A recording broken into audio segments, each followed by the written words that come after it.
No, I said I'm almost ready. You were holding us up, brother. Oh, and he's He's gone. gonna get physically violent with you. Do you think Jeffrey will ever come back? No, No. I don't think you will. Like I can hear Max. What? Nothing. Why are y'all so negative? Everyone's Max, I just sent you the script. so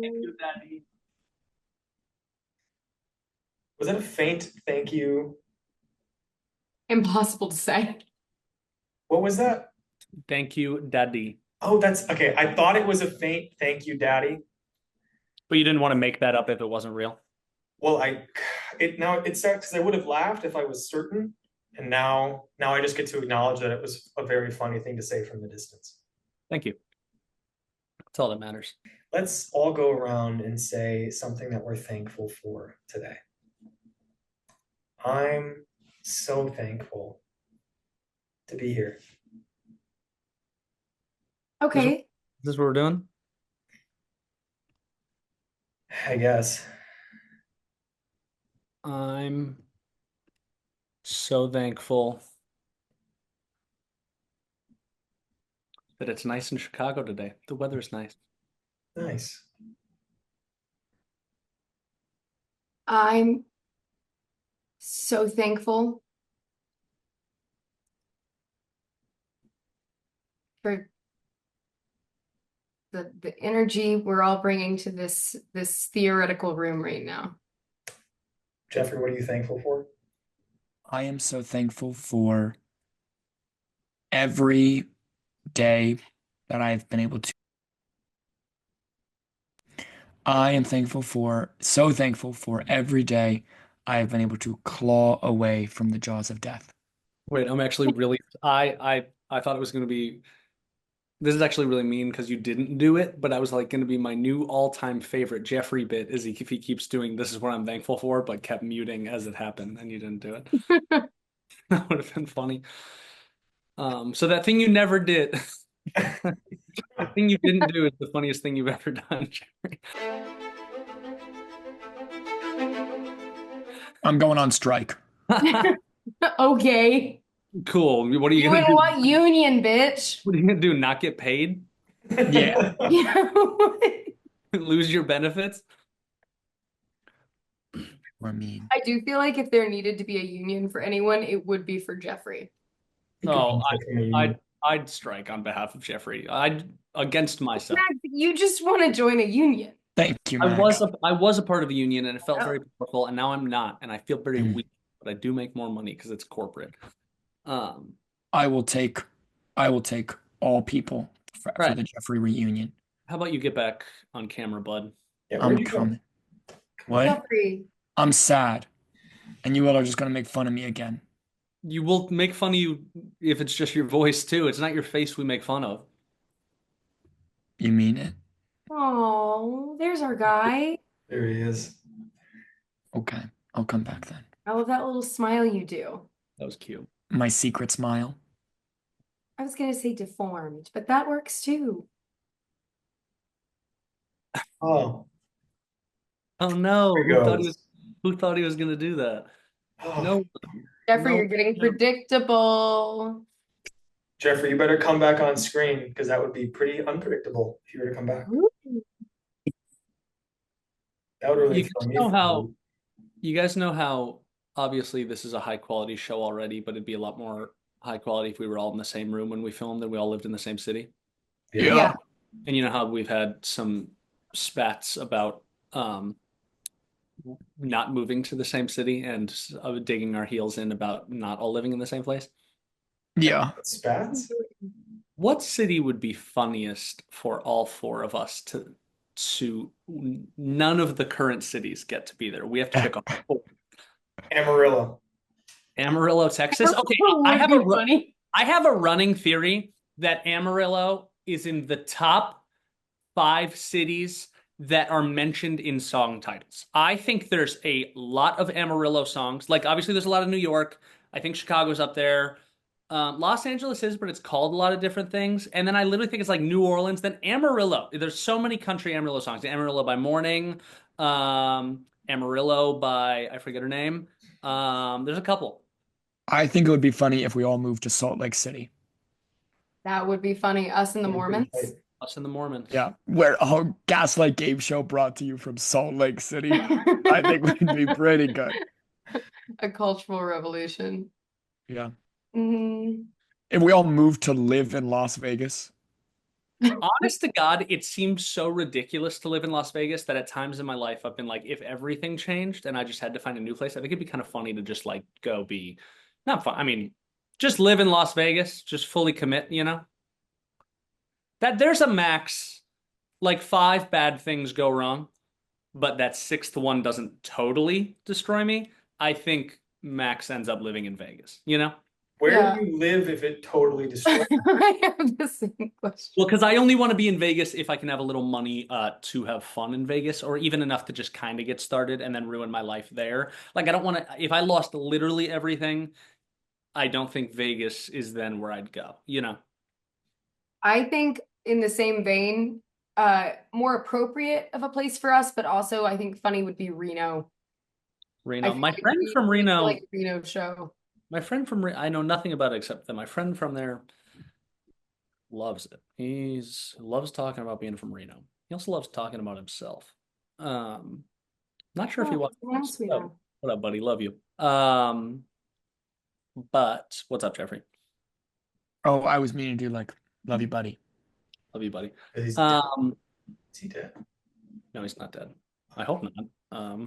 I'm doing love up to a satellite, and then the satellite's gonna ping it back down to him. Love ping, little love ping back down. Love ping. This is a less fun question. What's the most likely city we would all be in if it wasn't one of these 4? Like we can't do Chicago, LA, Dallas, or Minneapolis. I feel like the only viable one that all of us would have, Josh would hate it, but the only one we'd all have some viable reason to go to, given about all other things, I think would be New York if we were all in the same city, then doing art. New York. If we're talking not about living, but just about visiting, I do think I could see a world in which we all end up in Las Vegas at the same time. That's an interesting new question. You're just asking where would we all go on vacation to, but I do, yeah, we could go to Vegas. That'd be fun. I think we would kill Fun in in Vegas. Vegas. This would be a special crew to take on Las Vegas. We would what would we all do? Okay. What would we all do in Las Okay, Vegas? wait. We would Okay. stage a heist. We've talked about We this. have talked Right. about this, the heist. All right. What were you going to say about Vegas, Avery? Us all going to I was Vegas? gonna say, if we were all in Vegas, there's a dynamic going on here. Josh would be stressed the whole time. I think he would actively not enjoy the trip until the last day. He'd be like, I love spending time with my friends. It was really special we got to do this. I think Jeffrey would do bits that would end up getting him almost killed 7 or 8 times. It's like the LA bit where I would try to make eye contact with passing drivers from the passenger seat. But Josh Jeffrey's does like, not Jeffrey's like like, that it'd be you like trying to steal people's slot machines. no, Jeffrey's like literally like peeking at other cards in poker. You're going, never mind, take back, take back. He didn't see. It's me Hitting on 20 and Yeah. taking the next guy's fucking ace. I think what I I think what I would do is for poker, I would sneak in like a 5th ace, but to make it funny, I would make it a clearly different card. So it's so obvious. Like it's like a unicorn ace. Clown. That's what I would do. I would sneak in the ace and be like, read them and weep. And so it's so obvious that I had another card, but I would get kicked out immediately. You wouldn't just you get like beat up in the back. Like Yeah. Jeffrey goes like, wait, sorry, give me 1 second, and he spills a bunch of extra cards out of his sleeve, and he's trying to get them back into his sleeve. I would do the roulette. Is that what it is with the ball? Yeah, but then I would like be holding a cup that I was pretending was boba and then spill it in, and it's like 15 more black balls. Nice. Yeah. Is it a white ball or is it a black ball? I have a running total of all the money I've lost and won on roulette, and technically in the black, I've won money on roulette in overtime. Follow and subscribe to our Patreon for my secret method to make money at roulette. Can you give us give us like the tiniest Just hint? 1 tint. Don't write it down when you lose in your notes app. So it kind of seems like One more. All right, list. Me, Avery, Jeffrey, Josh. Well, the last two are a little hard. It's pretty much me, you guys. It's every single time we have a list where it's Max Avery, Josh Jeffrey, it's something social. Because it's always Jeffrey and Josh are at the bottom of like the social pyramid. Like it's something involving social skills every time. It's also maybe the only time me and Avery would be the ones who are closer on that, you know? Right. Yeah. So I think we're actually a lot more alike than you think, Max. You just can't stand that An thought. insult to you, not to me. I feel It's fair proud. enough. It's fair enough. Who's the most just Vegas, you know? Who's the most like Vegas makes sense, you know? I'm pretty sure. Josh could be Vegas in the way that like an autistic card counter would be Vegas. I think if like Josh, Rain Man. Rain Man. Rain Man. yeah, but a little less than Rain Man. We know that. Like just Okay, Gaslight Game Show gonna produce our remake of Rain Man starring Jeffrey as Tom Cruise and Josh as Dustin Hoffman. That's what we want to see. I want to be the mom. It's just of mice and men in a casino. He puts him down at the end. This is messed up. All right, everybody, this is a lot of banter. Let's get started. Hey everyone, and welcome to Gaslight Game Show, the only character-driven game show with real-world consequences. This is episode 25 of season 2, The Princess and the Sloppy Topper. Every week, Horrendous. a movie is selected and we all watch it. Samantha, are you still glad you picked it? And every week, each of our 3 contestants creates their own character and writes reviews for that film in their voices. The contestants swap their creations amongst themselves and read each other's work here live for the first time, responding to questions as the characters they wrote for one another. The catch, I have to guess who originally wrote what. Every episode has a winner and a loser. Winners get rewarded and losers get punished. No one safe, not even me. As always, our contestants are Josh Horst. What's up? Avery Baker. Hi. I'm And- sorry. And I'm your host, Max McCune. This week, we have a featured guest, Jeffrey Nolan. Jeffrey, would you please tell everyone a bit about yourself? You know, I'm really glad to be with my friends. I'm just really glad to be with my friends. And I love that we have such an equal friendship. Yeah, and I just, I love that we view each other on such a level playing field and that we would never take opportunities to like pick out one another or slight one another for things that are just totally out of our control. Jeffrey, do you also have the note on your script where it says this is where Jeffrey amuses us? Do you have that? Because I think we might have got different versions of the script. And there it is. He's gone. All right. Well, I fucking hate you guys. You guys fucking suck. This sucks. This sucks. This sucks. I hate you. I hate you. I hate you. I hate you. He's getting some water. I gotta get some water. All right. While we wait for Jeffrey to collect himself, we're going to say a prayer to our editor, Samantha. And Here. rarely do you get to pray about and to the person who is there listening to you. Well, actually, this is getting a little more okay, but she is listening to us. So never mind. I'm not gonna, that is up to however you feel about prayer. Saint Samantha, we ask you for guidance and thank you for your grace in the twilight of our decency and goodness. Amen. Amen. Amen. Amen. All right. Jeffrey Today- sometimes doesn't pray, Samantha. She can I've say seen it. it. I've seen it. She can. It's pretty cool. I'm hovering over that. I'm hovering over that button. My fingers You itch. won't, you coward. All right. For episode 25 of season 2, Avery elected that we watch Barbie as The Princess and the Pauper, a film chosen on behalf of our beautiful and truly fearless editor, Samantha. And that part wasn't written for me. I made that up off the top of my head. But before we debate which is more remarkable, the fact that this movie was good, or the coincidence that every time I get to my Insta-loss, I choke. we have some business to attend to. Everyone, what time is it? Punishment Punishment time. time. Punishment time. That is usually correct. It is punishment time. Last week, Avery won, but with winners come losers, and last week I lost. And everyone, what do losers get? Punished. Punished. You would think so. I lost, that is true, and I was asked to do the worm at a club, which we were all Wait. excited for. Yeah, we know. But for the second time in Gaslight Game Show history, the punished has not fulfilled their punishment.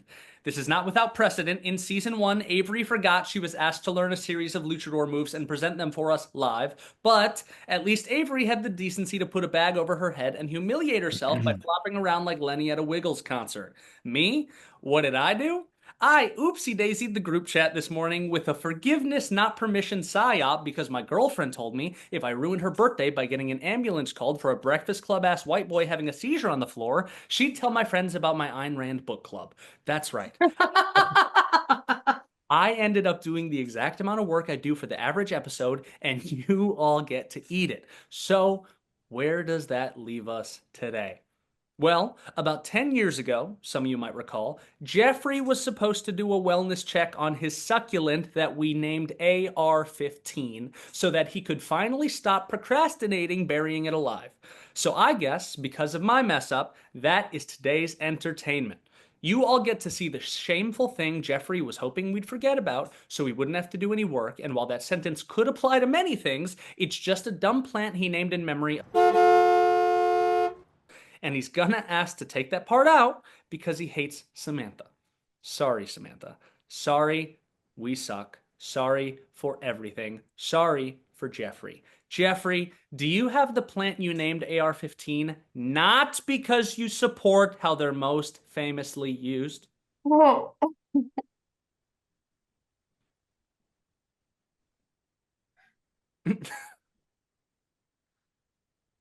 Oh, beautiful. He's doing so He's well. alive. Alive and well. Gasping. Gasping, but technically alive. What do you mean gasping? Alive and well. The way Jeffrey's alive and well. Oh yeah, Jeffrey's a gasper. That's fair. Okay. All right. Well, okay. So, as we all see, that is AR-15, Jeffrey's beloved succulent. I love him. I hope nothing now- happens to him. Jeffrey, I've got a little bit of direction for you, okay? What? Can you show us AR-15 real quick? Wait. Do I get to cherish him? You get to squeeze it to death on camera. No! Listen, Jeffrey, if this makes you feel any better, I chose to contribute nothing to this episode, and so now I'm asking you to take that AR-15 in your hand and squeeze it until there's nothing left. Oh my God. It's just me and you, Jeffrey. Wait, I'm sorry. This is my penance. Save the episode. Save me.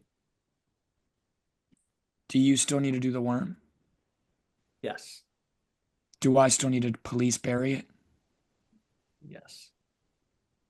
Okay, give me a I'm on my bed. I'm gonna get dirt everywhere. I need to go grab some shit to not get dirt everywhere. Hey. Wait, I need to squeeze it to death and police bury it? Yeah. That was the punishment, Jeffrey. I got it. I'll be back. I'm gonna go grab shit. That was also not the punishment. Sorry, Jeffrey. I didn't have any. I love spiteful Jeffrey. I love zesty Jeffrey. It's my favorite version of Jeffrey. I didn't. That wasn't the punishment. Okay, bitch. What did you get, Jeffrey? Yeah. I got this lovely cheese and wine plate. Little plate that's gonna catch all the dirt. I think so. He's gonna have so much dirt on his bed. Okay, let me go again. Let me leave again. Never mind. It's gonna catch all the dirt. It's gonna be perfect. All you have to do is just. All right. Jeffrey, could we see all of AR-15? I feel bad making this happen. Could we see all of AR-15 in his... We're gonna go to hell. In his living glory. And then, Josh, you tell him to kill it. I don't want to tell him to kill it. Squeeze the trigger, Jeff. I'm so sorry.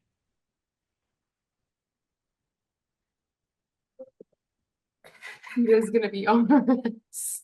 What? Oh. Oh, no.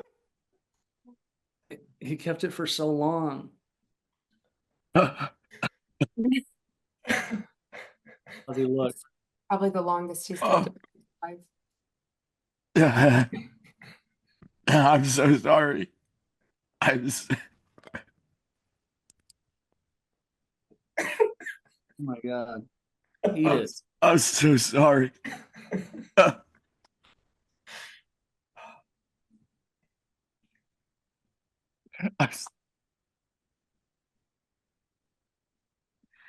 It's done. Hell yeah. Show us.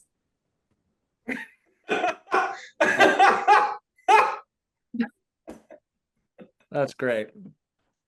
How you feeling, buddy? Bad. Well, thank you for saving the episode because of my inability to do what I needed to do. I owe It you will one. not be forgotten. Cool. All right. Well, before we hear what these, we're going to move on. That was a lot. This is a heavy start to this episode now. Everyone, a moment of silence for AR-15.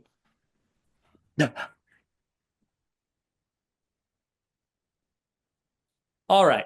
Well, before we hear what these guys wrote, we're going to chat about the movie. On IMDb, the synopsis for Barbie as the Princess and the Pauper is inspired by Mark Twain's fascinating novel. Princess Annalise finds an unexpected friendship when she meets her humble lookalike Erica. Will the Princess and the Pauper thwart the plans of the Queen's scheming advisor, Preminger? That was a hard sentence for me to say. I'm sure we all have lots to say. 5 minutes is on the clock. Let's discuss. Low key, not bad. I thought it was good. I get it. The animation freaked me out a little bit. The style's a little odd. Not bad though. Is that how the like? Is this how close is this to the actual just legit Princess and Pauper story? Prince. Prince and Pauper. Well, I mean, the plot, like the premise that like Is it premise is the same, but not all those beats are the same with everything and shit? switcheroo. Yeah. Yeah, no, it's not the same. There's It was, like, go ahead. it's just hard for me to not hard. It's just funny the whole time to think about the fact that you're watching a movie that is it's posited to you as Barbie playing two of the same characters and Ken playing two of the same characters. Yeah. And even titling it Barbie as is very funny. Well, they did it like you do the Parent Trap with Lindsay Lohan. Yeah. They have they hire twins and then have them come in and film different scenes together. Well, Lindsay Lohan was just one girl. You're right. I messed that Barbie up. is just one girl. Barbie is just one girl. She can be Barbie lots is of just things. one girl. Yeah. Just one girl. They just filmed. Barbie's That's just why one you kind of queen. didn't see him. Yeah. Doing research before watching this movie and finding out that Preminger's like a TikTok sensation. Like people, there's a TikTok following. Pretty funny. Yeah, I didn't know that. It Weirdo also behavior. felt like Martin Short was trying to, in every single line, jump an octave up at least once. How long do you think he was in the studio filming? 37 minutes. I I mean, I kind of wonder what the deal was with him and how he got onboarded onto this movie. Maybe just for fun. Maybe they paid him a lot, but I can't imagine they could pay him an amount appropriate for his like level of talent. What I I also think is funny is that Martin Short being in this movie is going to appeal 0% to their demographic. yeah. The 10-year-old girls watching this movie could not less the 6 to 8-year-old girls watching this movie could not give less of a shit about Martin Short. And so it's like, what's even the point? Like, why? Why is he in it? I think it's funny. Is so fun. I'm trying to imagine. I mean, I'm wondering like how many people, I'm sure they are like how many people were like, I wasn't gonna watch that, but they got Martin Short. I'm gonna go see what's up. This was my, this was my favorite Barbie movie when I was a kid. I think I watched this one and like the Nutcracker one, but this one was top tier. And I remember at the time, like rewatching this, it's been a long time. I forgot about the cat who could bark. The barking cat. Yeah, yeah. Whoa, Wolfie. Put some respect Wolfie. on his I'm name. sorry, Wolfie. I forgot about Causes a mine shaft explosion or whatever. And yeah, then, and the fact that the animals like there's a subplot where the animals talk to each other. yeah. I kind of totally skipped over that. Actually, Jeffrey said something about the cat earlier today, Serafina. Jeffrey, what'd you say about her? Fucking. You You'd know fuck what I Sarah. mean? She's hot. I kept the whole movie. I kept trying to talk to Serafina. She would say something. I'll be like, Sarah, Serafina. Oh my God, you're crazy for that. I liked Hervé, the clearly whipped horse.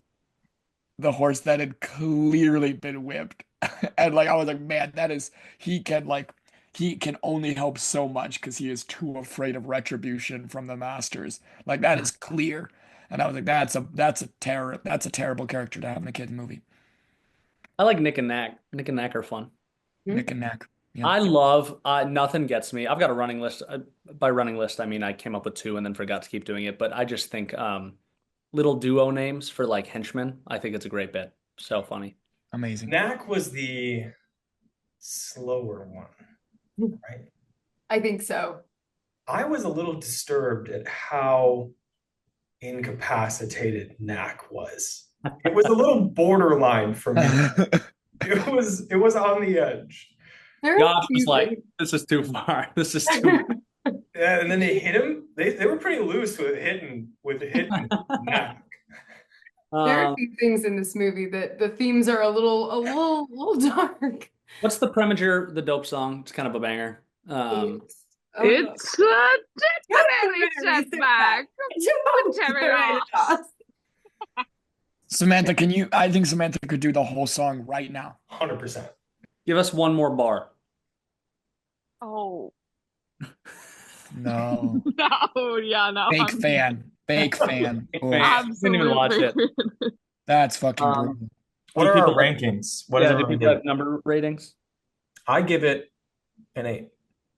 I seriously couldn't find anything wrong with it outside of No, abusing that simple character.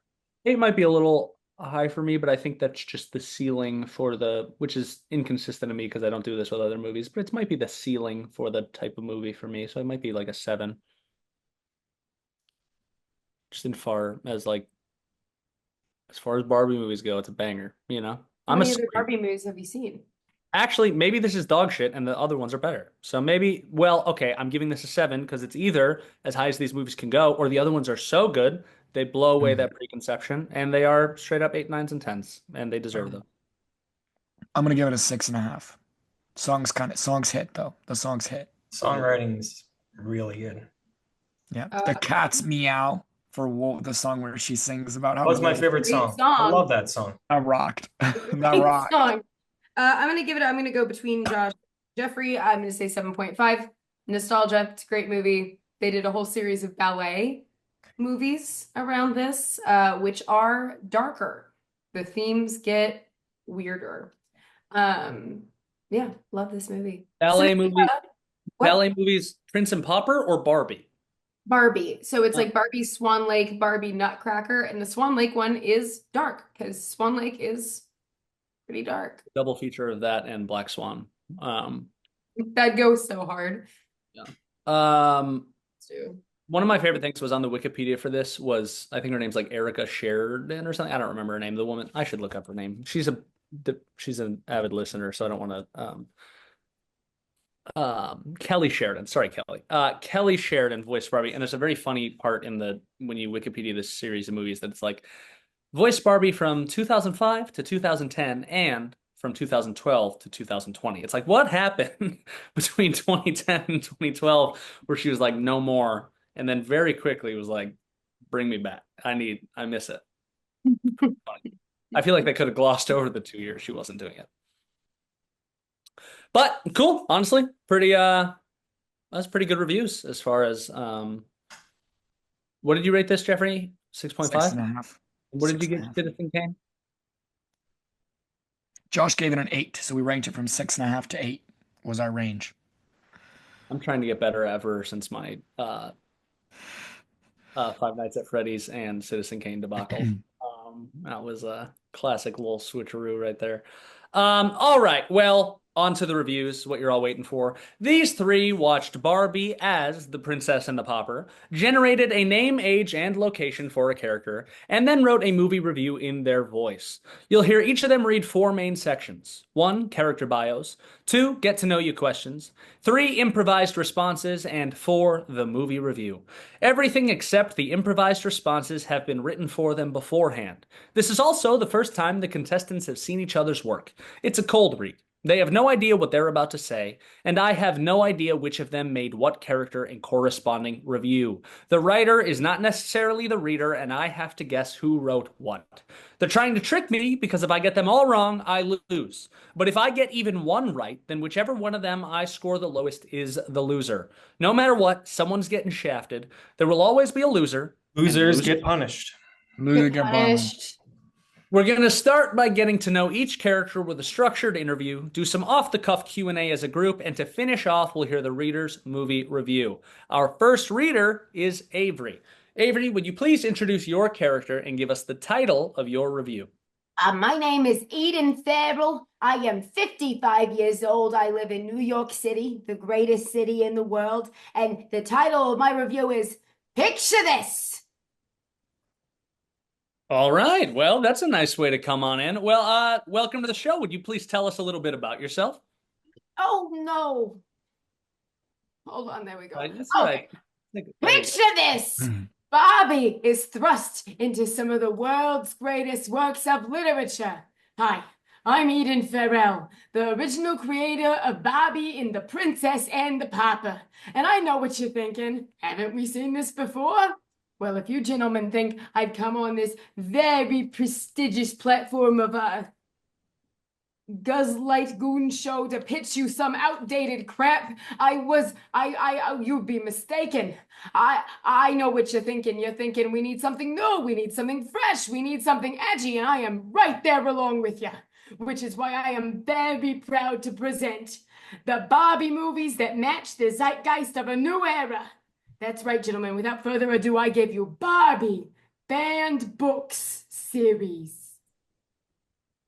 Wow. Okay. I'm intrigued. Eden, what's your pitch?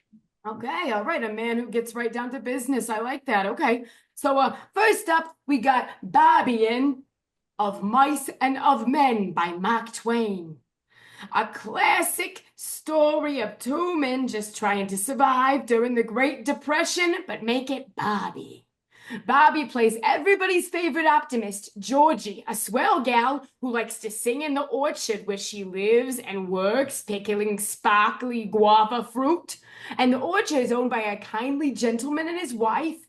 There, Georgie, alongside her best friends, a magical Pegasus named Belle, and Lenny, played by a practically deformed Ken, overcome the Depression's greatest challenges. Pretty good, huh? Yeah, wait, it gets better. Hold on. Oh, okay. All right. I sent you a script. All right. The big guy in the plaid reads Lenny, and the slight one reads George. I will read the stage directions. Oh, no. Tell me when you got it, boys. This is a good one. Who do I play? You're Lenny, Lenny. and then the one who looks like Barbie plays Barbie. Where do we start? At the very top. Tread lightly, John. Tread. Okay, I'm gonna tell you what I'm gonna do. I'm gonna come out and make a big choice, and then we can, if we need to pull back, just cut right here to where I pull back. Okay. Okay. No. Absolutely not.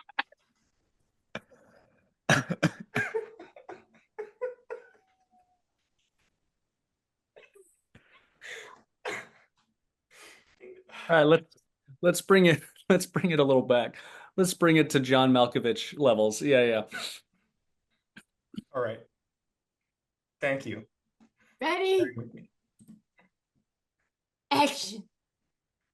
Tell me like you've done before Tell you what, about the other guys and us. guys About like us. us, guys like us got no family. They make a little steak and then they blow in it. They got nobody in the world that gives a hoot in hell about them. But not us.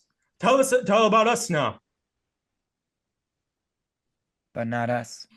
Because Because I got you. and I got you. We got each other. And that's what? That gives a hoot or a hell about us. A little evening breeze blew over the clearing, and the leaves rustled, and the waves flowed up the green pool, and the shouts of the men sounded, and this time much closer than before. George took off his hat. He said shakily, Take off your hat, Lenny. The air feels fine. Lenny removed his hat dutifully and laid it on the ground in front of him. On the wind, the sound of the crashing brush came towards them.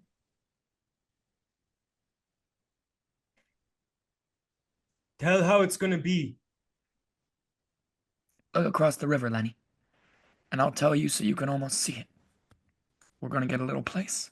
Georgie reaches in her side pocket for her Carlson's Luger. She snaps off the safety, and the handgun lays on the ground behind Lenny's back. She looked at the back of Lenny's head, at the place where the spine and the skull were joined. Go on. Go on. How's it gonna be? We're gonna get a little place. We'll have a cow. And we'll maybe have a pig and chickens. And down the flat, we'll have a little piece of alfalfa For the rabbits. for the rabbits. And I get to tend the rabbits. And you get to tend the rabbits. And live off the fat of the land. Yes. Wait, no, Lenny. Don't look. Don't turn. Look down across the river.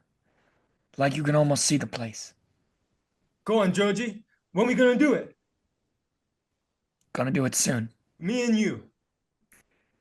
You and me. Everybody gonna be nice to you. Ain't gonna be no more trouble. Nobody gonna hurt nobody nor steal from them. I thought you was mad at me, George. No, no, Lenny. I ain't mad. I never been mad, and I ain't now. That's the thing I want you to know. Let's do it now. Let's get that place now. Sure. Right now. I got it. We got it. I'm just like you. You're just like me. Credits. Oh, really good job, guys. Itself. Oh, that was amazing. Okay, so what do you think? Got anything else? Oh, okay, not your style, not your style. All right, then get ready for this one. Oh, you're gonna love this one, you specifically. All right, it has drama. It has whimsy. That's right. It's Barbie in the Bluest Eye by Toni Morrison. I knew you like this one. Oh, sometimes the most beautiful thing you can be is yourself. You join us as Barbie, as Piccola, a kind-hearted young girl in a magical 1940s town where the seasons change with your wishes. When Piccola makes a wish for dazzling blue eyes, Barbie and her friends must travel through enchanted gardens and learn that true beauty shines from within. A heartfelt story about dreams and the colorful magic of self-love, featuring magical songs like The Light Inside, I See You, You See Me. Oh, all right, I can tell you have some hesitation. Don't worry. You in the jacket, I sent you a script. Open this one up and read it. Oh, Max is gonna kill this. It's a monologue.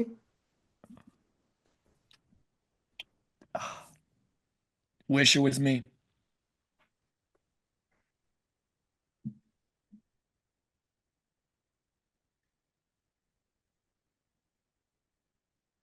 I'm gonna kill myself. For having to Just read it. read as that Downloading character. Oof. Downloading. Oh.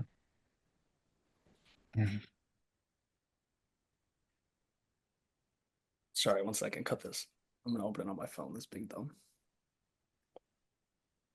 Max is gonna be playing one of Bobby's friends. It's a monologue. It's just me. It's just you. Okay. Could be. Can you send it again? It's only showing me the first line. Oh, sure. Sure, sure, sure. It's more than one line, I'm assuming. Oh, no. It's not. Oh. Okay. Okay, ready? Okay. Action. Well, Barbie, your eyes are really blue. Bluer than I've ever seen. You probably got the bluest eye. Oh my God, that was amazing. Full disclosure, I've never read the book, but I know, Okay. I mean, thank God. Thank God she's never read the book. it's something along those lines. I'm so glad that was shorter than I thought it was going to be. Okay. It'll come. It will come. Okay. Oh, it is okay. Does anybody else have any questions they would like to ask Eden? Bring them on, boys. Oh,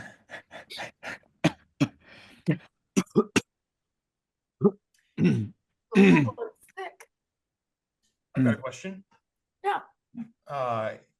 Is there a movie that's come out in the past couple years that you think Barbie could have been substituted into for better effect, perhaps better box office numbers?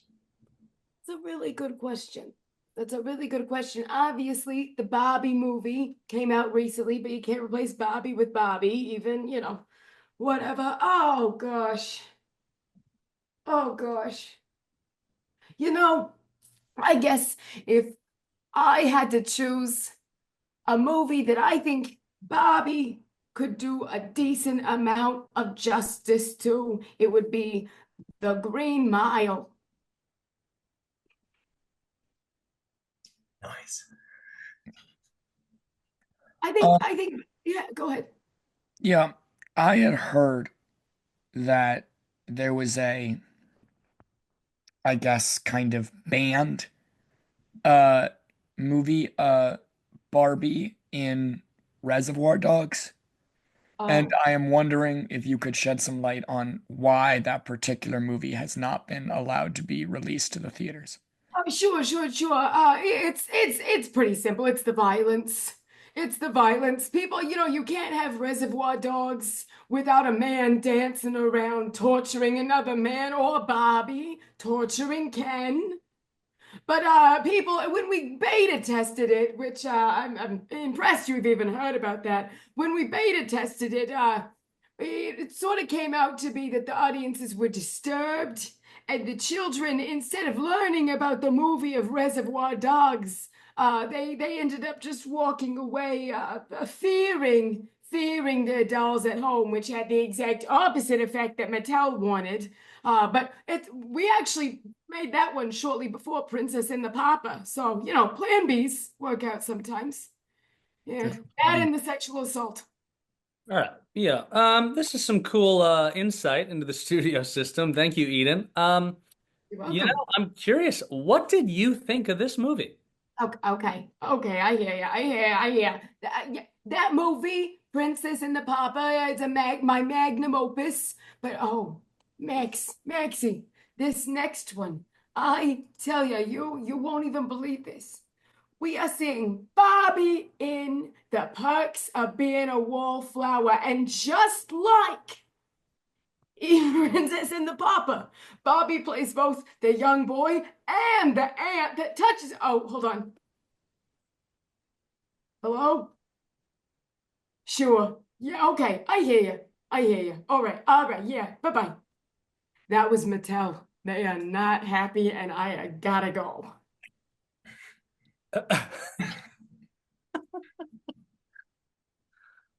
Well, I don't know what's happening to my hair right now. What did everyone think of our first character, Eden? She was pretty chill. Oh, okay. I'll say, I think she's got issues with what movies Barbie should be in. And overall, I think I would like Eden. I was a fan. thought she was just trying her best. Yeah, let's call her in, not out. Maybe read the Yeah. blue line before you adapt it. I'm gonna miserable with whoever wrote this one. Just hate you. Which brings me to my first guess, which is I'm gonna guess off the bat. I feel like every time I guess off the bat, I guess Josh, but look what we're doing again. I'm guessing this one was Josh. But who knows? We have two more left to go. Listeners, who do you think wrote that one that scared me a lot? Comment below. Our next reader is Jeffrey. Jeffrey, would you please introduce your character and give us the title of your review? Hello, my name is Katie Roach. I am 10 and a half years old, and I live in sunny Santa Fe. The title of my review is The Divine Feminine. Okay, Katie. Welcome to the show. Would you please tell us a little bit about yourself? I was born after 7 long months sheltered within the warm embrace of my mother's womb. I never met her, though. My earliest memory was being held between the loving, strong, interracial arms of my two dads, Stanley and Luis. My days were spent eating fruit leather and doing New York Times puzzles before being lulled to sleep each night by the sweet, dulcet tones of Garrison Keeler. But one night, everything changed. We had just finished our evening prayers when we heard a scuttling. We were overrun with cockroaches, Blatella germanica. Don't worry, my feet were planted like a tree. Even the smallest of God's creatures are sacred. As it turns out, my birth mother had promised me to Credelda, the cockroach queen. I am to become the exterminator, half human, half cockroach, sent to seek revenge for lifetimes of cockroach oppression. Credelda says that I am soon to become part cockroach, and right when I'm on the cusp of blossoming into womanhood, no less. Wow. Okay, Katie, that's a lot of information. I'm curious. Would you tell me more about your changing body? Oh, well, I'm glad you asked. Credelda says that the flowering pupa of my body is the most beautiful thing in the world.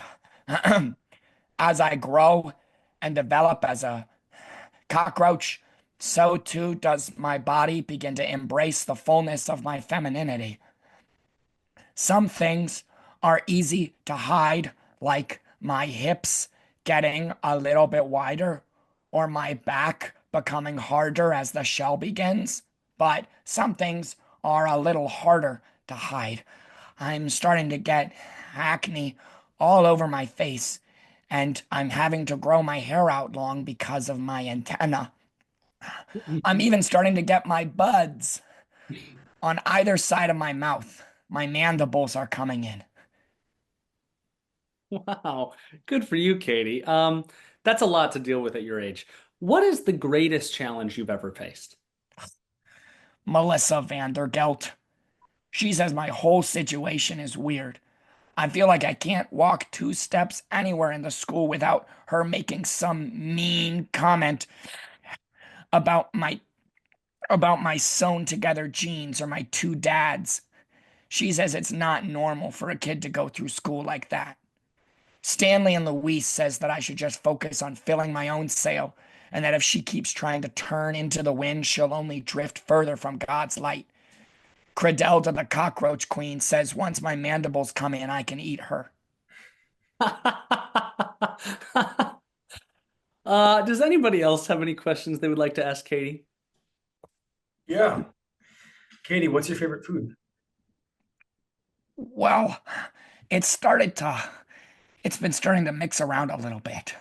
See, a couple months ago, I would say fruit leather. I'm not I'm not really allowed to have candy because Stanley and Louise says I get a little too hyper and I get the hops. So I like to have fruit leather because it's a tasty yet nutritious alternative to candy. However, ever since I met Credelda and started turning into the cockroach, I have also started to really, really love rotting meat. And that has been distressing to Stanley and Luis because they firmly believe in the sanctity of all of God's creatures, and that means no meat.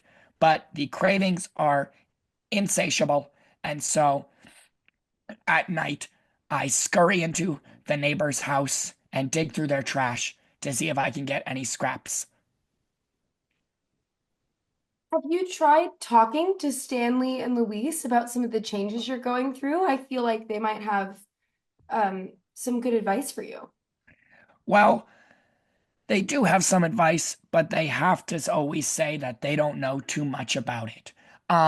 They have a really, they have a really good friend named Edith, who a lot of the times I go and talk to about it, but Edith is not very friendly. Edith is a carpenter and she makes me sit in her very, very loud woodworking shop. And when I try to ask her about my body, she just turns the buzzsaw on louder. So Credelda is kind of where I've been getting most of my information, but it's kind of more, it's been more focused on the cockroach part rather than the woman part. Yeah. That makes Tough. sense. Wow, that's you're having a rough time, Katie. Well, Katie, what did you think of the movie? Well, I'm sorry. Sometimes with all of the meat that I have to eat, my body isn't used to it yet, and so I cough too much. Uh, I liked in the movie how the animals and the humans could get along and could chat, but it's disappointing because Credelda says that the insects and the humans will never get along, and that once I am old enough and I am fully half cockroach, I will be used to bring about the end of humans. She mm, tells me that Luis and Stanley can stay, but if I am being honest, in my truest heart, I don't know if I believe her. So I liked watching the movie because I could see how the humans and the animals were friends. But then when Preminger was mean to the cats, that made my blood boil so bad.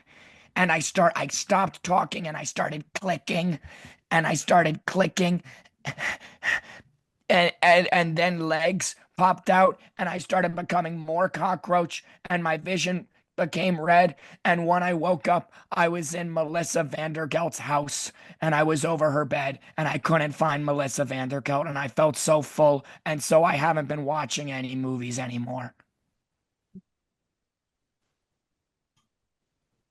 well, Katie, I hope you get some good guidance with your situation, and I thank you for coming on the show.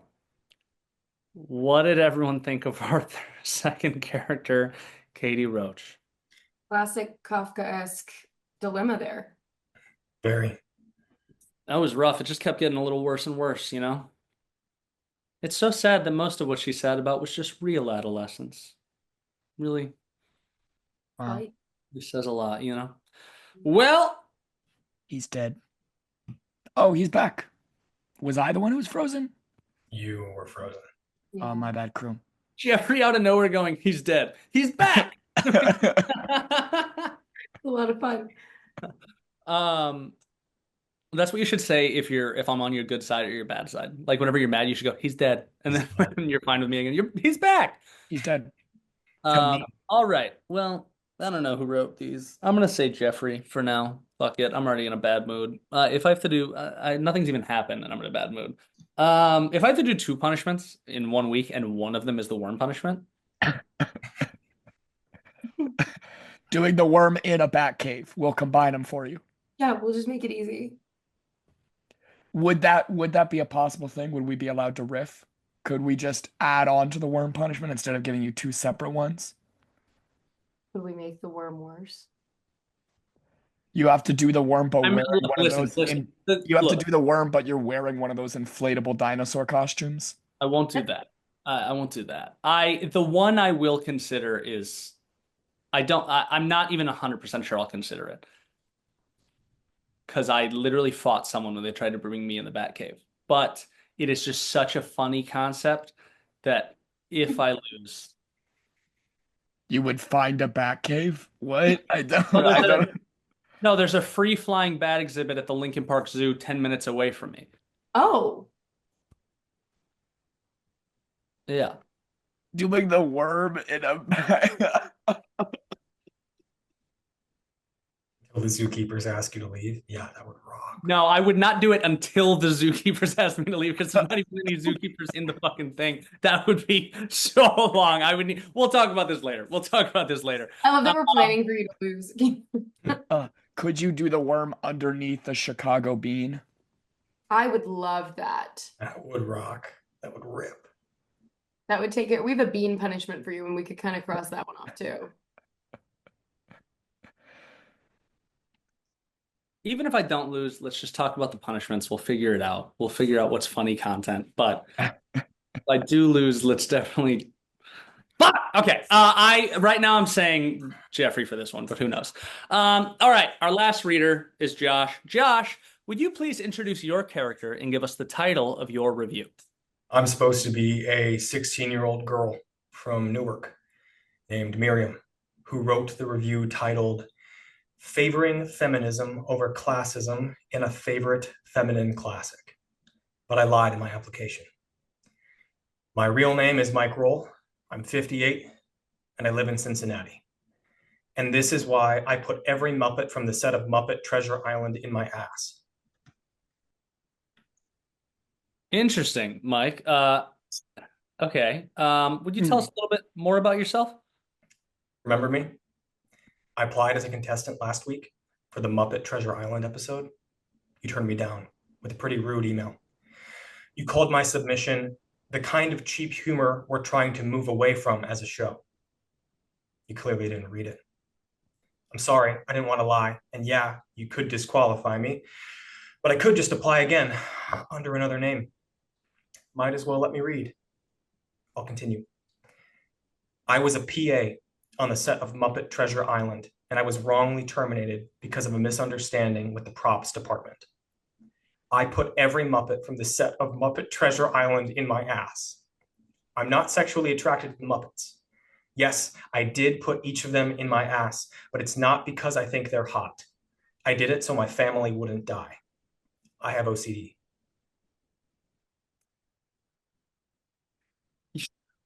You have OCD? What's that like? It can be challenging. It has been for me.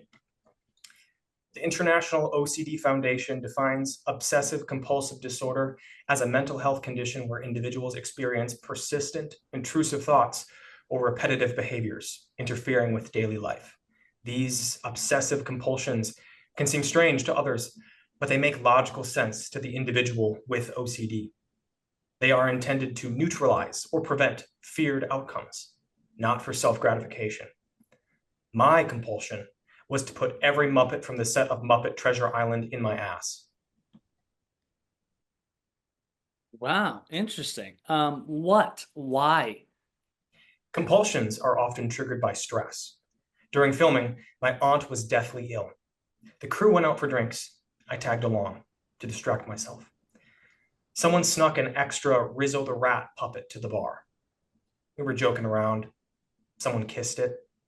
Someone put their genitals in its hole. I was dared to put it in my ass. It was 2 a.m. I was drunk, and I wanted them to like me. I felt awful after. On my way home, my mom called. My aunt made a remarkable recovery at 2 a.m. That's how it started. It ended with me getting caught putting every Muppet from the set of Muppet Treasure Island in my ass. There's a lot to take in. Does anybody else have any questions they would like to ask Mike? I have Yes. a question. Yeah, Mike. Yeah, Mike. What order did you put every Muppet from the set of Muppet Treasure Island in your ass? Thank you for asking. I started with one of the smallest, Rizzo the Rat. And so it made sense to go from there, working upwards. Rizzo was first. I backtracked to the prawn. We're all familiar with the prawn, yes? Mm-hmm. And then Okay. I remembered that if I was going to put every Muppet from the set of Muppet Treasure Island in my ass, I was going to need to put every Muppet in my ass. And there are a lot more rats than just Rizzo. There were all the tourist rats. I tried to put multiple at a time. I maxed out at 2 or 3 to begin, but by the time I was done, it was 3 or 4. And this isn't counting all of the extra puppets they had on the side, because it wasn't just the ones you saw in scene. They had 2 or 3 iteratives for each puppet. After that, I moved on to Gonzo. Now, Gonzo was deceptive. Gonzo went in fine, but on the way out, that hooked nose dug into the inside of my anus like the barb on a fishhook, and I had to tie his legs to a support and take a running start to get him out of my ass. After Gonzo, Fozzie the Bear. Another one you'd think would be pretty simple. It wasn't. Fozzie the Bear is incredibly absorbent. As it so happens, you have a finite amount of moisture inside of your anus. And Fozzie the Bear sucked all of it up. And I was not able to pull him out of my ass for the way that he swelled. Again, I had to tie his feet to a support and take a running start to get him out of my ass. I remembered then that I had forgotten Kermit. I put Kermit in my ass, again, making the mistake that it would be simple. I put him into my ass, and when I tried to pull him out, his collar is much stiffer than you might assume, and it got caught in my anus. I had to tie his feet to a support and take a running start to get him out of my ass. After Kermit, I was on to Mr. Arrow. You'd think with a name like Mr. Arrow that it would be straight and true. And it was on the way in. But just like Gonzo, he has that hooked beak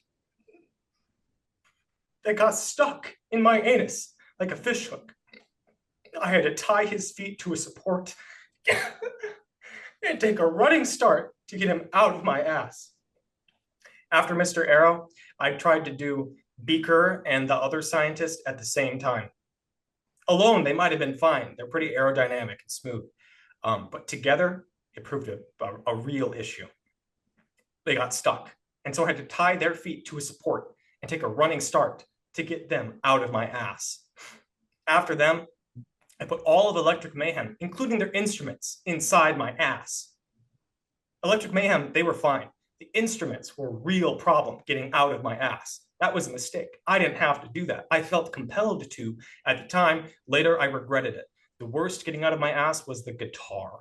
The guitar got caught in my ass. I had to undo some of the strings, tie them to a support, and take a running start to get the guitar out of my ass. After all of Electric Mayhem, it was Miss Piggy. Miss Piggy was actually pretty straightforward, and I didn't expect to have to try too hard. But at that point, my anus was so messed up that I had to tie Miss Piggy's feet to a support and take a running start to get Miss Piggy out of my ass. After Miss Piggy, I moved on to the supporting characters, some of the funny ones, the ones with the long alligator mouth or Old Tom or Old Dead Tom. Each of them for a variety of different reasons. The long snout, the plastic bones, all of the dust to emulate being a ghost of Old Tom. They got stuck in my ass. I had to tie their feet to a support and take a running start to get them out of my ass. I'm seeing that I'm supposed to wrap up, and so I will. I'll Just finish one of those. off. Okay, I'll finish this off. I'll finish off with the Muppet that was hardest to get out of my ass, and the last one, as he was the largest, and that was Tim Curry. We spent weeks together on set, stealing off to secluded corners, unused dressing rooms, and he was hard to get out of my ass. Yeah, Can't believe you're still gonna ask him a question after that. yeah, well, Jeffrey stole my first question. So, I guess The next question I have, no, it's okay. The next question I have is, you know, OCD tends to last a while, and after you lost access to the Muppets in Muppets Treasure Island, what other either activity or object did you use to fulfill that compulsion? Well, I was compelled to put all of the Muppets from the set of Muppet Treasure Island in my ass. And after I was caught, I was not then allowed on set. And so, naturally, I moved on to breaking in to the set to continue to put the Muppets inside of my ass. Okay. Which led to other issues, mostly with the law. Yeah, it's okay. Legal Sure. stuff. Yeah. Okay. Well, it's a lot. We've learned a lot about you today, Mike. Mike, what do you think of the movie? I filed a workplace discrimination lawsuit, but it and my career were crushed. I'm still paying off the fines, but things are better now. I'm medicated. My symptoms are under control. I've got a wife, 2 beautiful daughters. Nice. It really does get better. I'm ready to sail away from Muppet Treasure Island. Thank you, Gaslight Gameshow, for allowing me to tell my story. And I know I'm out of time, but I really enjoyed this week's film. And I did actually do one thing for it. I put a Barbie up my ass. It's there right now. My daughters used to play with them all the time. We have loads in storage. Call it exposure therapy. A final FU to that chapter of my life as it closes. Maybe it's just a joke. This is a comedy podcast, after all. Whatever it is, I'll leave you with this quote from Rebecca Deucer. There is so much hope in... I'm sorry. It's my wife. 1 second.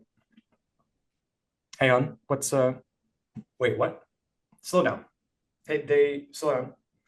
The bank forgave our loan just a few minutes ago.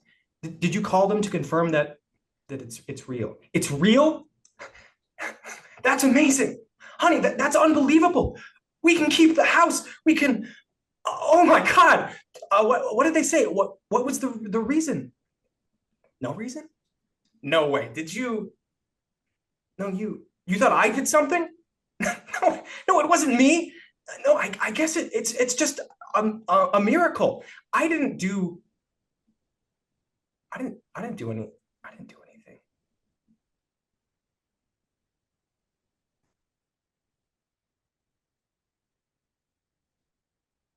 I gotta go.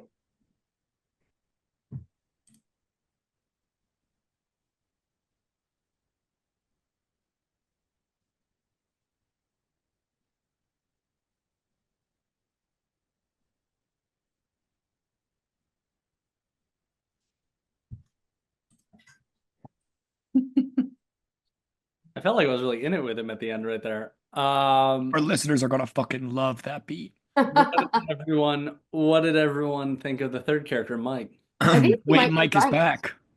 Mike? Mike, Oh. what's up? Oh no, it's just Josh. I think he might be right. I mean, like, No, one time is weird, but then the bank forgave his loan. The bank? No, it's crazy that I think that review made my OCD worse. I think that undid years of exposure therapy. Exposure therapy. Ooh.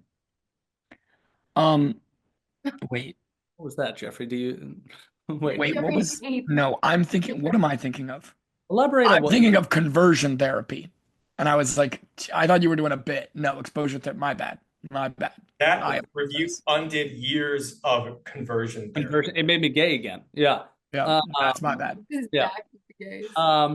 Well, just by process of elimination, the guest is going to Avery, but I'm gonna have to do a lot of very quick thinking in a uncomfortable 15-second pause later when I try to figure out who guessed what. It's everyone's favorite part. When I look like I'm no longer part of the show and I'm not having fun. And I didn't do any of the work beforehand. Now that we've heard all the reviews, we're going to hear everyone's fuck, marry, kill rankings for the 3 characters we've been introduced to. Now, dear listener, don't worry. If there are children, we immediately kill them. All children must die. And we did have Katie Roach, who is a child. Even if it is a Roach child, it is still a child. So we're going to kill her, which sucks, but it might be good for Stanley and Luis in the long run. Yeah, but she was going to eat them, you know? Then we're just getting into it's a pretty intense question down the line. She already did get a Melissa girl, which sucks, but she sounded kind of like a bitch. That leaves us with Eden, the Barbie writer and director with the concepts, and Mike, who honestly, you thought he was honestly a good family figure, and he can make magic happen. I kind of get. I got OCD, but I feel like you kind of gotta marry Mike. No, I'm marrying Mike. Mike will do whatever it needs, whatever it takes to make things right, and he's doing it. And then I guess I'm fucking Eden, which is fine. Whatever, it'll be fun. Yeah, that's mine. I think that's the right. Yeah. He seems a good dude. He atoned when he thought it was the wrong thing to do, and then realized it might not have been the wrong thing to do. Well, all right, that's pretty unanimous, I think. That means before we officially learn who wrote what, I have to blindly rate the writing and reading we've enjoyed. The scoring categories are, as always, 5 points for the funniest written review. This is a hard one, guys. I'm just telling you, someone's feelings are going to get hurt because I really liked all 3 of these, and I think they were all viable candidates for all of them. 5 points for the funniest written review, which review made you laugh the most. 4 points for the best written review, which review was crafted most cohesively. 3 points for the best performance, which contestant really brought their character to life. 2 points for the best improvised response, which contestant gave the best improvised response. And 1 point for the best improvised question, which contestant gave the best, or asked the best improvised question. Best improvised question, I'm going to go with what order of Muppets? I like that one. Best improvised response, I got tired of all the Muppets. I'm not giving it to that one. I got sick of them. Too many Muppets being listed. Too many Muppets being listed. It was really. That's what happens when it's the entire. That's when it's when he specifies all. Yeah. Yeah, when I heard all, was that one where I was, well, I'll ask later. Part of me was wondering if that's one where I was supposed to tell him to wrap it up before, or if he was just going to keep going no matter what. So I just didn't even say anything. Best improvised response, I'm going to give to,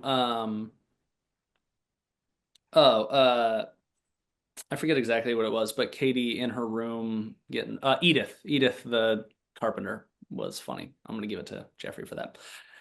Really painted a picture. 3 points for the best performance, which contestant really brought their character to life.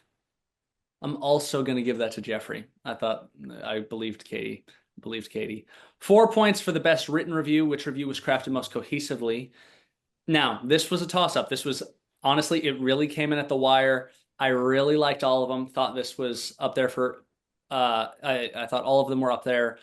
But the tying in of it being real at the end, that gave it to Mike. That's pretty impressively structured. That's great, which sucks because I really was torn between the first 2 for funniest anyway. 5 points for the funniest written review, which review made you laugh the most. Fuck, that's a really hard one. These are both really funny. I laughed a lot at both of them. I'm gonna go with, is this fun for you guys? I'm going to go with Katie for the funniest. Sorry to whoever was really close to just getting that. Well, jot your points down, and that now means I have to guess who wrote each review. Contestants, ready your whiteboards to record your score. If I fail to guess the correct writer, the contestant author gets a point, but if I do find them out, they lose a point. If I fail to guess any of the 3, I lose. If there's a tie, the contestant with the higher scored point category wins, and if I, the host, fail to win or lose for 4 straight games, which we undid last week, I automatically lose that game. Which technically hasn't happened yet. I'm going to start. Okay, who do I think wrote what? I think Avery wrote Eden. I think Jeffrey wrote Katie, and I think Josh wrote whatever, Mike. That's my guess. All right, write down your scores. Let's figure out where the rest of these points go. Who really wrote review number 1? I did. Who really wrote review number 2? I did. Who really wrote review number 3? I did. Nice. All right. Look at that. Can you trade in a win to undo a punishment that you have? No. No. Okay. No, hard. All right. Well, would everyone hold their whiteboards up with their score, please? Oh, sorry, Avery. Damn, Jeffrey cleaned up. Fucking matter. Well, that means I win and Avery loses. Well done, everyone but Avery. For each member of the game show, we've compiled tailor-made punishments. We'll review our list and find something truly awful for them to do. And since Avery lost, she's going to put herself on mute so we can take a minute to discuss what will be done with her. Jeffrey, you want to read it? I'll read it. Avery has to learn and film themselves performing the viral TikTok dance set to the Great Gatsby song. I got that old money, new money, dun dun rich money, dun dun dun dun, push against the tide. Rewind, rewind, rewind. That one. So we get footage of like the rehearsal too, or do we just get the final product? I think it's up to her. To her creative decisions. Yeah. Well, Avery, you can take yourself off mute. Please be ready by the next time we meet. Rich coming from me. How do you feel about your punishment?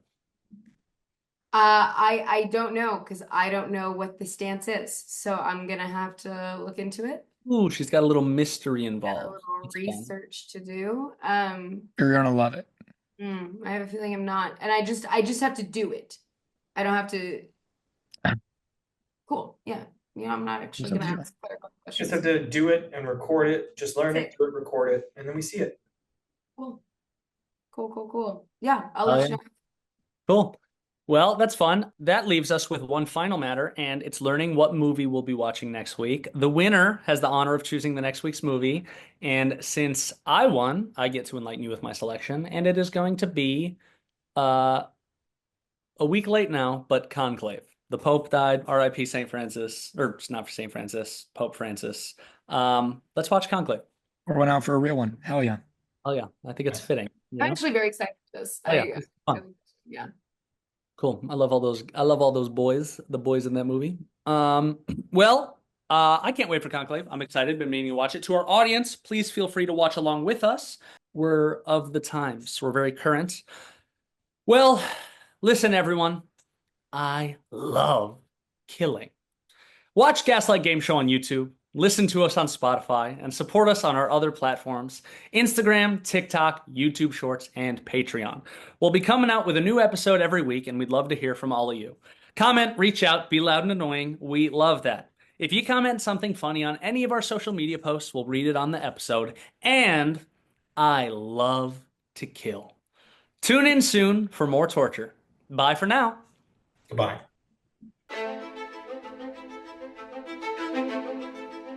Nice. Those are funny reviews, guys. Good crop. Were they? Well, I actually feel bad because after the first one, I was like, "Oh, that's definitely winning funniest," and then it didn't. But I'm so glad you feel bad. Josh would have lost. I got really pissed at his halfway through. I was so mad at how long it was. I hated listening to all the Muppets. I liked the review, but I was getting mad. And then the brilliant tie-in at the end, I was like, "That's That good." was excellent. That was OCD. The OCD being real saved it. Now listen. How long would I have to be in the Batcave? Oh, What? you're adding this on? No, but I would need something I might need something in exchange for it. I'm just putting it on the table for how long I'd have to be in there. What would stop me from, like, how long would I have to do the worm in the room with the bats? Oh, so that you wouldn't have to do it in the club? There's a possible trade-off, and I'm trying to see what's worth it. But if you would rather me just do it in the club, I'll just do it in the club. I want it to be in the club personally. I'll just stick it with the club. What? I was going to say we could do something else in a bat cave in the future. Well, I'm going to veto it. So I love that offering. Like, hey, Max, Cool. can I just hear? I'm just curious. eat it, buddy. If you were to put in an initial offer, how long would you say you would have to do the worm? Well, I'm in not. the I'm bat actually. cave? I'm actually very much not even 100%. I, honest to God, don't know if you traded me that one and then it was walking in the Batcave if I would accept it. I think it's. I think I'm scared because I have to actually do the club one right now. I think if I knew I had to go in the Batcave, I would do anything to get out of that. So I was trying to think about it. You know, we should be allowed to trade punishments. I would. No, because There's so many punishments of y'all's I would do so much faster Me than too. mine. I would do Man, so many before. it I would really shows how well we know each other and what good friends we are, that all of our punishments are like Josh's punishments aren't shit. I would do that in a heartbeat. Yeah, you guys keep talking about the juggling one. Obviously, I know this is I know how to do it, but I still keep going like I thought that was like one of the nicer ones. That is. I'm really bad at. Yeah, I think it's really, I think in a way it's very sweet that all of our punishments are so uniquely bad for us. And then we just stop the sweetness at the lack of mercy. Yeah. But we take it a little bit far. What I admire about you, Max, though, is like bats are a phobia of yours, like a classified phobia. And yet, for the bit, you're like, okay, guys, I might be willing to face one of my greatest fears for this show that currently kind of like I love that. I was Mad respect. well, Mad respect. also I guarantee there's a good amount of it that was like maybe it's not as bad as getting that embarrassed in the club. It's also like all the ones you guys give me, it takes a night. Like that's my night, you know? I have to plan that, which is not. To me, it feels like you kind of get to have an adventure.